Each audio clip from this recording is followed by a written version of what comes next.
이게 이제 아직도 논란이 좀 있습니다.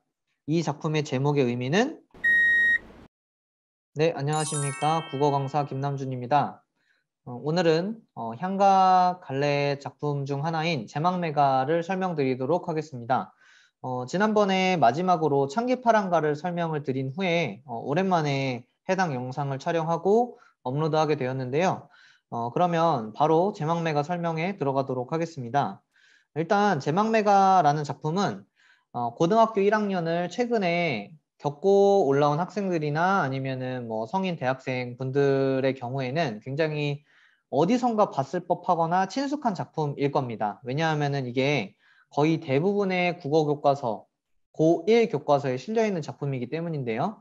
그만큼 이 작품이 문학적으로 의미가 있고 그리고 시험 문제에도 자주 출제된다는 점을 가지고 있으니까 그 부분을 우리가 집중해서 보면서 내용을 살펴보면 좋을 것 같습니다. 자, 그러면은 제목의 의미 먼저 설명을 드리고 그 다음에 이 작품도 마찬가지 그 이전의 향가나 고대가요들처럼 배경설화가 있기 때문에 배경설화들을 같이 보면서 내용을 설명드리고 마무리하는 것으로 진행하겠습니다.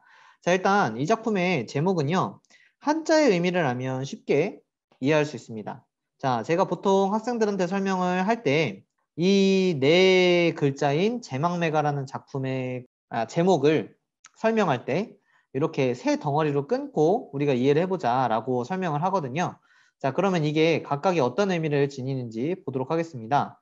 일단 가운데 있는 이 망매라는 글자는 죽은 누이를 의미하는 한자들이고요. 그 다음에 이제 이 가는 우리가 쉽게 알 수 있죠? 노래라는 의미입니다. 그리고 보통 제가 이 앞에 있는 이 제라는 글자를 쉽게 학생들에게 설명하기 위해서 추모하다라는 식으로 설명을 하거든요. 그럼 이 모든 설명을 다 합치면 이 작품의 제목의 의미는 죽은 누이를 추모하는 노래라는 사실을 알 수가 있습니다. 그러면 대충 화자의 상황이 어떤지까지 파악할 수 있겠죠? 자, 그러면은 요것을 바탕으로 배경설화에 대한 설명을 간략하게 진행하겠습니다. 자, 이 작품의 배경설화는 이제 시인인 월명사라는 사람의 이야기로 시작이 되는데요. 이 월명사라는 시인이 죽은 여동생을 위해서 지금 현재 다뤄지고 있는 이 제망매가라는 노래를 지어서 불렀다고 합니다. 근데 이제 그 다음에 좀 신기한 사건이 일어난 것은 이렇게 노래를 부르면서 제사를 지냈는데 제사를 지내면서 뭐 여러 가지 재물들을 바칠 거 아닙니까? 그 중에 하나로 지전을 종이로 된 돈을 이렇게 제물로 바치고 제사를 지내고 있었는데 어느 순간 광풍, 막 심한 바람이 불더니 이 지전을 서쪽으로 날려서 사라지게 만드는 그런 현상을 겪었다는 배경설화가 있습니다. 보통 이제 여기서 이제 우리가 알아둬야 되는 것들은 뭐 이 광풍도 광풍이고 지전도 지전이지만 이 지전이 서쪽으로 갔다는 사실. 보통 문학에서 서쪽은 저승을 의미하죠.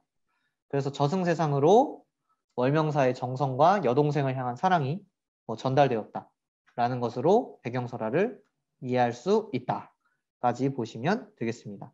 자, 그러면 이 작품의 내용을 볼 텐데요. 지난번에 창기파랑가를 설명드릴 때 제가 간략하게 설명을 했겠지만 이 작품 역시 총 10줄로 되어 있는 19채 향가입니다. 19채라는 건 10줄짜리 향가라고 이해해 주시면 되겠고요. 자, 그런데 이 19채 향가가 왜 중요한가? 왜냐하면 이 19채 향가는 추후에 조선시대에 시조에 영향을 준다라는 설명을 제가 하고 학생들은 그걸 가지고 공부한 뒤에 시험 문제를 풀 때 도움을 받습니다. 이게 이제 아직도 논란이 좀 있습니다. 과연 정말 시조에 영향을 줬느냐 안 줬느냐 가지고 논란이 있지만 시험 문제에는 그 논란에 대한 내용이 나오는 게 아니라 지금 제가 별표 친 이 내용이 나왔기 때문에 그래서 지금 현재 고등학교 국어 수준에서는 19채 향가가 조선의 시조를 만드는데 아니면 시조가 형성되는데 영향을 주었다까지 알아두시면은 고등학교 수준의 시선에서는 맞다라고 이해해 주시면 되겠습니다. 자, 그리고 이제 19채 향가의 특징이 몇 가지 있는데요. 일단 첫 번째로 3단 구성이 있습니다. 19채 향가는 총 3덩어리로 의미 덩어리가 끊어지는데요. 첫째는 지금 현재 여기 제막매가에서는 어찌 갑니까? 에서 한번 끊어지고요. 그 다음 두 번째로는 가는 곳 모르온저 에서 한 번 더 끊어지고요. 마지막에 기다리겠노라 에서 마지막으로 끊어집니다. 그리고 각각을 기, 서, 결이라는 이름으로 부르고 있습니다. 자, 그 다음에 두 번째 식구체 향가의 특징은 향가들 중에 가장 완성된 형태의 향가라고 간주하고 설명을 하기 때문에 이 완성된 형태의 증거라고 표현해야 될까요? 아니면은 이 완성된 형태의 종결을 찍는 부분이라고 그냥 설명하면 될까요? 이렇게 우리가 받아들일 수 있는 부분이 이제 마지막 두 줄인 낙구에 있습니다. 자, 낙구에서 첫머리에 감탄사가 오는 특징을 지니는 것이 19체 향가인데요. 지금 현재 이 제막매가 역시 마지막 두 줄에서 첫 번째 부분에 아아라고 해서 감탄사가 와 있는 것을 확인함을 통해서 이 작품 역시 향가 중에 가장 완성된 형태인 19체 향가의 특징을 그대로 가지고 있구나 정도로 봐주시면 되겠습니다. 자, 그러면 이제 내용으로 들어가도록 하겠습니다. 자, 처음입니다. 기죠. 생사의 길은 얘 있음에 머뭇거리고 나는 간다는 말도 못다 이루고 어찌 갑니까? 라고 시작을 하는 구절입니다. 자, 생사라는 것은 삶과 죽음을 의미하고요. 그리고 여기서 이 길은 살고 죽는 것의 길, 즉 살고 죽는 것의 갈림길을 의미합니다. 그리고 살고 죽는 것이 결정되는 그 기로에 서 있는, 그 기로에 서서 두려워하고 있는 모습을 지금 현재 두 번째 줄에서 머뭇거리고 라는 표현으로 설명하고 있고요.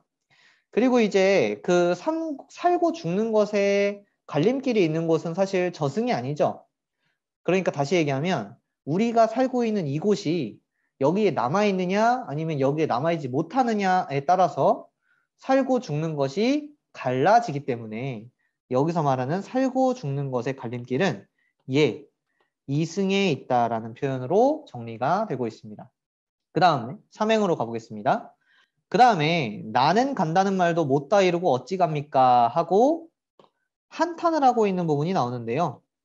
자, 그럼 여기서 배경 지식을 통해, 배경설화를 통해 우리가 알 수 있는 사실이 있습니다.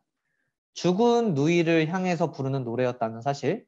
그러면 여기서 나는 간다라고 즉 떠난 사람은 누구겠습니까? 그렇죠? 죽은 누이가 될 겁니다. 그래서 삼행에 나오는 나는 죽은 누이고 더 슬픈 사실은 나는 간다라는 인사도 하지 못하고 떠나버렸다는 사실 또한 알 수 있습니다. 그럼 못다 이루고 같은 이런 부분에서 요절을 암시하는 부분이 등장하는구나까지 알아두시면 좋을 것 같습니다.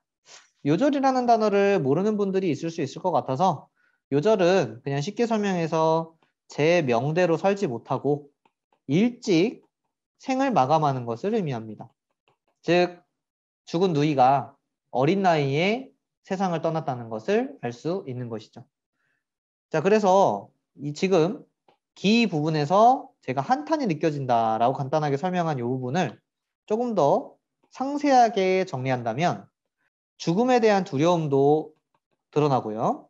동시에 누이의 죽음으로 인한 한탄과 슬픔 역시 드러난다는 사실 알 수 있으시면 되겠습니다. 자, 그 다음에 이제 서 부분으로 가겠습니다. 이 서 부분이 가장 문학적인 의미가 깊다 또는 비유와 상징이 적절하게 사용되었다 라는 설명으로 나오는 구절인데요.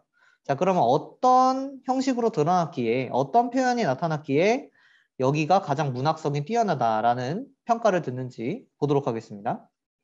어느 가을, 계절적 배경입니다.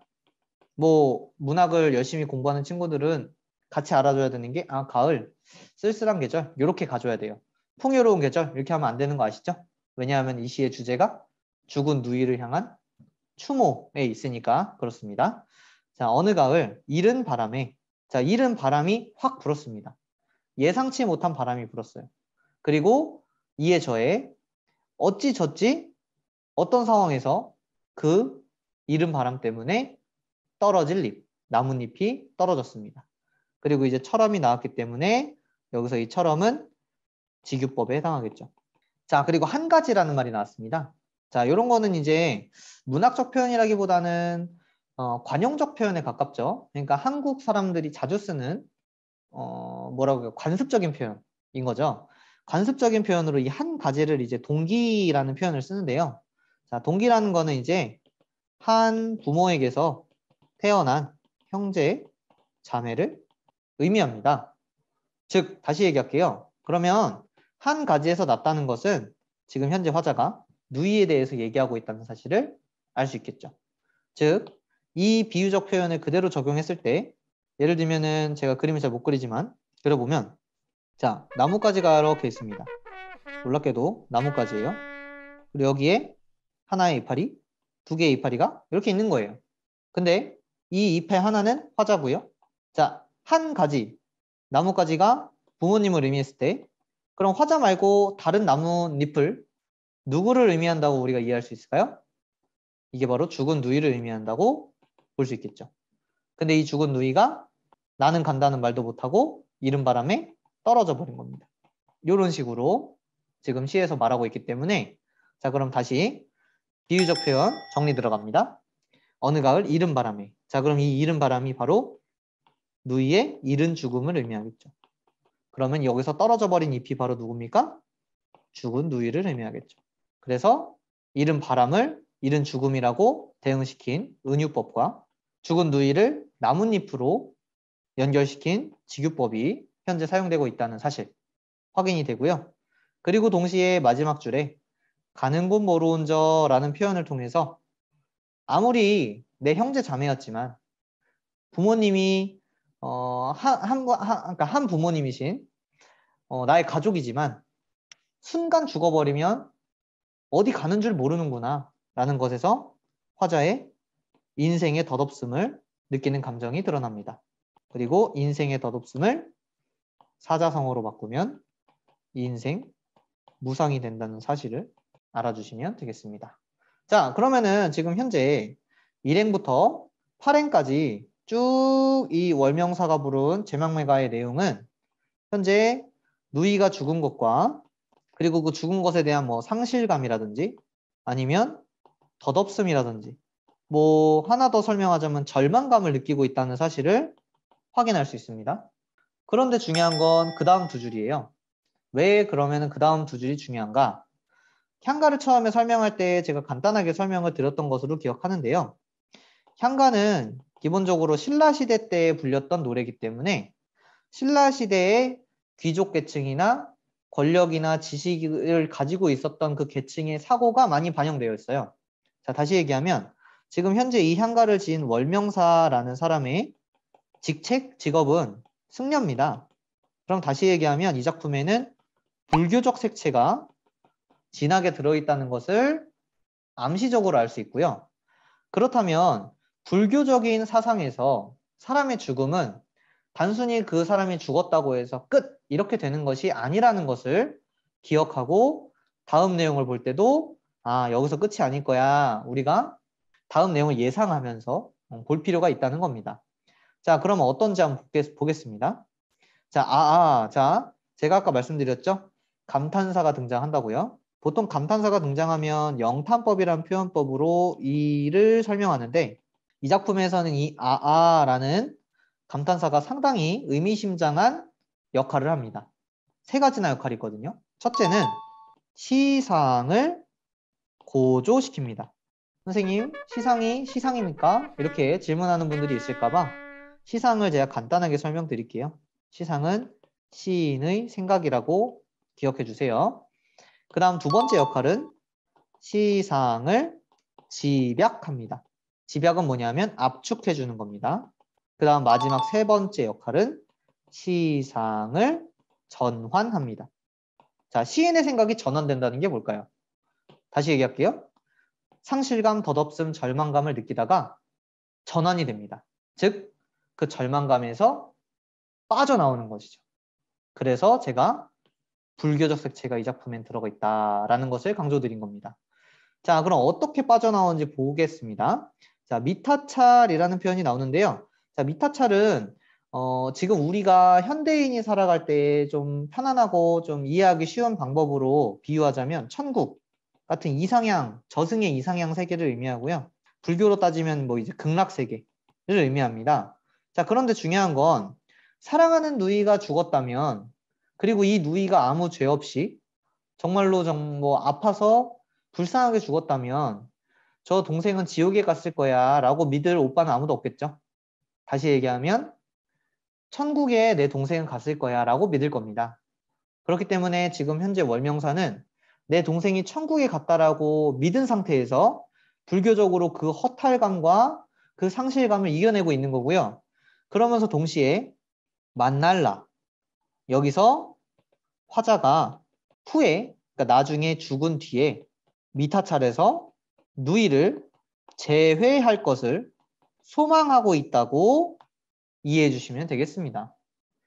굉장히 따뜻하고 어떻게 보면은 따뜻하면서도 슬픈 내용으로 되어 있는 마지막이지만, 그래도 결국에 이 화자는 누이의 죽음으로 인한 이 상실감을 불교적인 믿음으로써, 종교적인 믿음으로써 이겨내고 있다는 사실을 확인할 수가 있는 것이죠.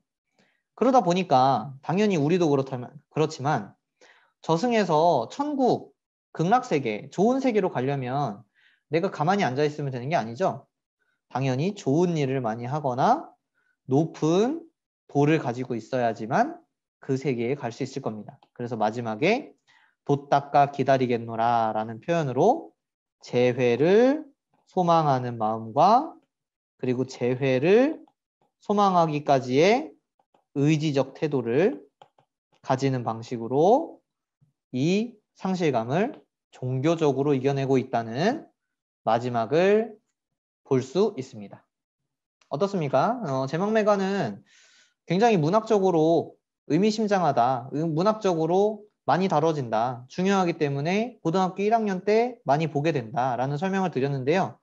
그냥 단순히 문학적으로를 떠나서 우리가 이 내용을 그냥 우리 삶의 주변에 있는 이야기라고 생각해서 보더라도 상당히 감동적이고 슬픈 얘기고, 그럼에도 불구하고 그 슬픔을 종교적으로 이겨내는 열명사의 모습을 통해서 우리는 삶을 과연 어떻게 살아가야 하는가를 좀 돌아보게 하는 좋은 작품이 아닌가 싶어서 오늘은 평상시에는 하지 않는 좀 감성적인 얘기를 마지막으로 하면서 이 제막매가 설명을 마무리하도록 하겠습니다.